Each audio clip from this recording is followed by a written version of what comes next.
Good morning. This is Sips of Sanity. It's day 4 of our week on people pleasers. And welcome back. So today we're going to talk about people pleasers and the fact that they self-abuse. Yes, I feel so passionate about this one because Me like too. you said, a lot of people pleasers don't realize that they are abusers themselves, but they don't also realize that they self-abuse. And Kelly, I think this goes back to where we said in the very first show that they may feel shame. Yes.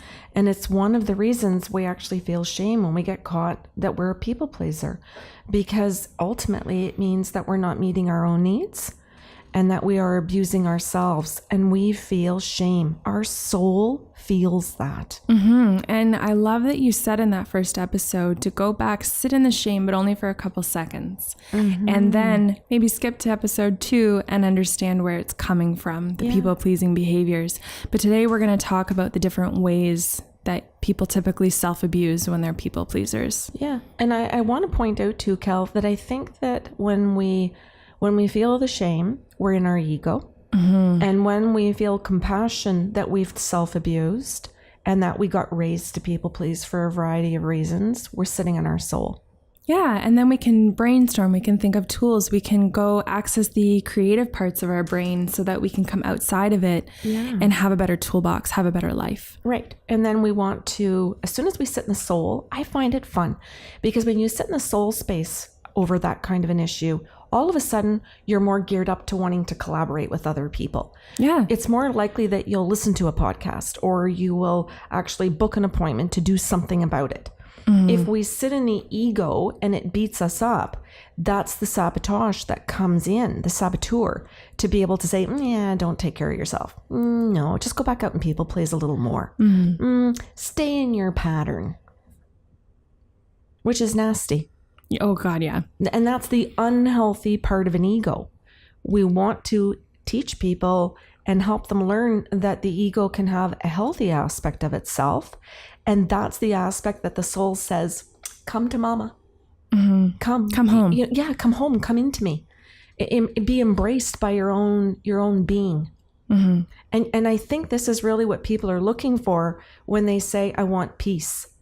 Or I'm looking for happiness, or I'm trying to get spiritual, or I'm trying to connect to my God or the universe, or whatever expressions they're trying to figure out. And I want to say something too. I think it also has to do with the fact that when we get told to let go of something, quite often we're told, oh, you need to let her go. You need to let him go.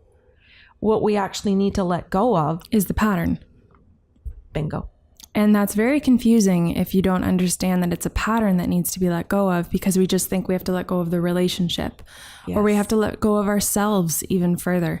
There's so much confusion about what action to take because we don't know what to let go of. Yeah. And we might have to let go of the high we get, the adrenaline rush we get when we meet somebody else's needs and they was pat at our back. It was at our own expense, and we pushed down our soul's needs, our healthy ego, to meet somebody else's, and then we get a little ego rush when they look happy because we made them happy.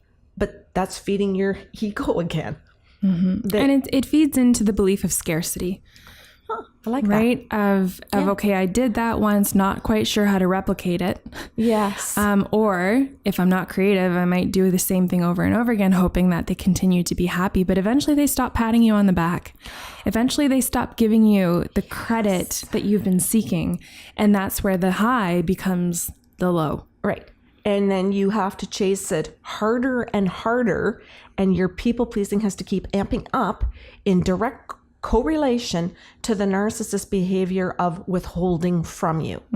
So without recognizing what you're doing, you go back and forth, escalating in a pattern with that person.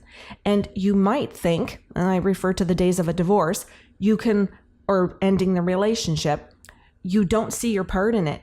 You see their part of escalation. You don't see how you contributed to the escalation. And so you're just mad at them. And boy, oh boy, through this divorce, financially, I'm going to hurt that person to get them back, or through the kids. And it's like, that's just messed. That just means that you took absolutely no responsibility for your own patterns and your own contract with your own soul to break those patterns. So let's come back to the self-abuse then, because this, what you're talking about, is abuse across the field. And what we want to look at is the self-abuse. Yeah. So do you want to talk about different things, like Sure. how we can seek control in other aspects of our life when we can't control the narcissist? Yeah. Because the first thing that comes to mind is food. That is one of the biggest ways that we as humans have learned to control our environment, is either by overeating and doing it in such an unhealthy way, or coming to a point of rigidity in terms of what I'll deny myself of. Right. Yeah. Self-suffering. Yeah. Self-punishment. Or where we attempt to control the narcissist or the other person in the relationship. I'll control what you eat. Yeah. Or I'll people please you. I'll cook all the sugary foods. I'll cook all of the fattening foods because it's everything that's going to keep you happy. So if you come in the door and I notice your mood is shitty, then instead of putting on a nice piece of salmon and a salad, I'm going to cook something like a nice pasta dinner because that's one of your comfort foods. Why don't we go out for ice cream? Why don't we go out for dessert? Let's do something that's fun to treat. people please and treat that person, because what we're really trying to do is control their mood. And we don't recognize it as the people pleaser. What we're doing is we're trying to control their mood. It is about control. And the narcissist is going to stand back and try and fight and say, as soon as you try to control me, I might give in to you and appease you, but I also might up the ante. Well, I'll probably abuse you in other ways. Yes. So I might amp up the criticism or the judgment. Right. Even though I'm agreeable to go get the ice cream with you and tell you what a great idea this was. Yeah. So the abuse comes in the form, and I'll say self-abuse, meaning that you don't know your own needs. You put everybody else's first, and it can be right to the point of your own safety.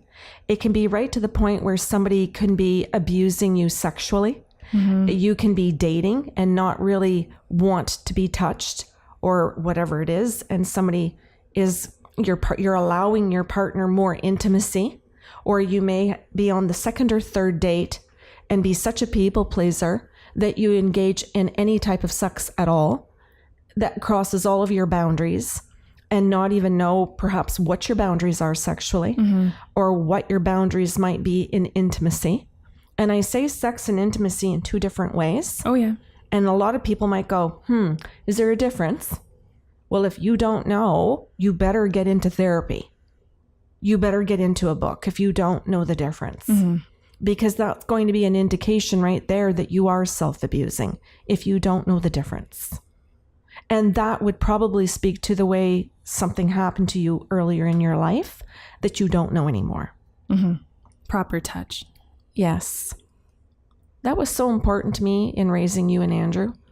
Right from the time you were little, was to have you know, and I wasn't sexually abused. So somebody might say, ooh, Karen must have been then. No, nor were we. I was not. Yeah. But it was so important to me when I started to educate myself way back in the days of John Bradshaw coming out with all of this stuff. And that was like 30 years ago. Well, you're 30. Thank you. Yeah. So I remember reading back then about hurting and wounding the child.